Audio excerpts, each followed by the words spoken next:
Hello, this is Darren Anderson Jr., and this is a presentation on depression and suicide prevention. There are three types of depression. Those three types are circumstantial, clinical, and by drug and alcohol, and I'll dive deeper in each of those. For circumstantial, this depression lasts for about 2 to 6 weeks. It's caused by a circumstance or unforeseeable event, like a death in a family.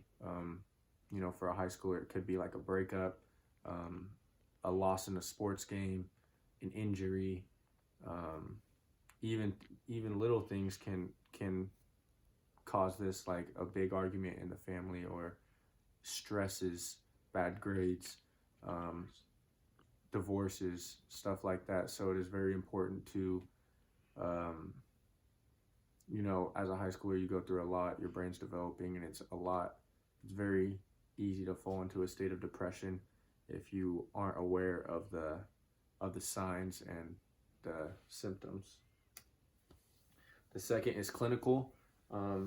This is caused by a chemical imbalance in the brain. This is something that the person really can't help, something they're kind of born with. Some people don't find out they have it till way later. Some people find out early. Most people find out during or after the puberty stage in their life. This is ongoing, and some people don't use medication. Some people just use things like sunlight, nature, just to make themselves feel happier. Another thing is music, happy music, stuff like that. The other thing that people may need is medication from a licensed professional, from going to the doctor, that can help them. And this tries to help offset that chemical imbalance in the brain. And last is the drug and alcohol. This is caused by consuming drugs and alcohol. A lot of people don't know that drugs and alcohol are both depressants, so you are literally depressing your brain and your body from doing this, and the more you have, the more depressed you get. So it works like this, where you get drunk or high, you go to this high, but then when you come down, you go lower than where you started, and then you go high again, drunk, to get better, but then you go lower, and then eventually you're getting drunk and high to get to where you were at, just to where you were at the beginning, and then you get lower, and then eventually when you're not even getting to where you started, and it's just a downward spiral. So it's very important to know that, and to avoid things like drugs and alcohol, especially for a developing brain. For kids in high school, it affects them even more. You weigh less, you're younger, you're less matured. Alcohol will definitely hit you a lot harder, and drugs in general, you never know what can be in a drug and what it can do to you, but we do know that they're all depressants. For suicide, it's important to understand the warning signs. There are 4 warning signs with subsets. Those are feelings, actions, changes, and threats. So feelings, if they let you know the feelings, is like, feelings of sadness, of being tired, lethargic, lazy, not caring, stuff like that is a sign of suicide, like suicidal thoughts, or if someone could be thinking about that. It's important to note those.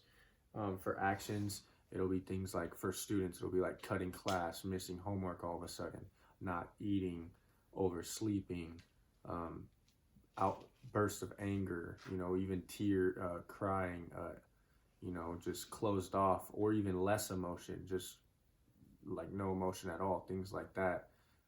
Those are the actions. The changes, same thing, like changes in behavior, someone who's really happy to really sad, someone who used to be really active, going to the gym all the time, and now all of a sudden is really lazy. Someone who used to like to wake up early and make breakfast is sleeping in.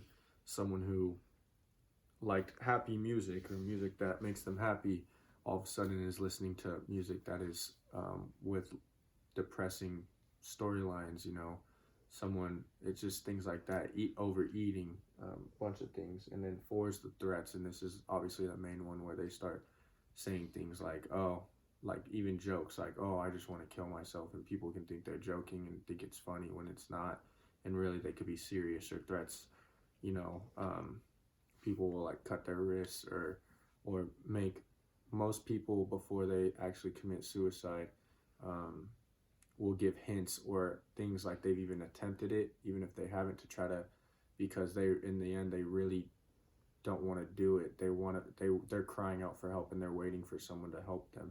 And it's very important to look at these warning signs to prevent these things, because if you pay attention, you will see them. And that's why it's important to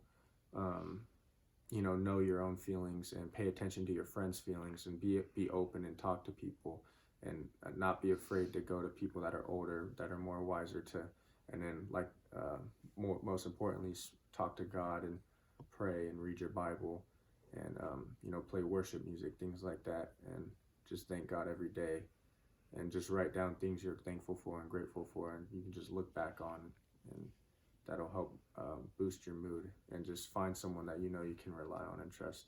Find a good church with people to surround you. So that's my presentation on that. So thank you.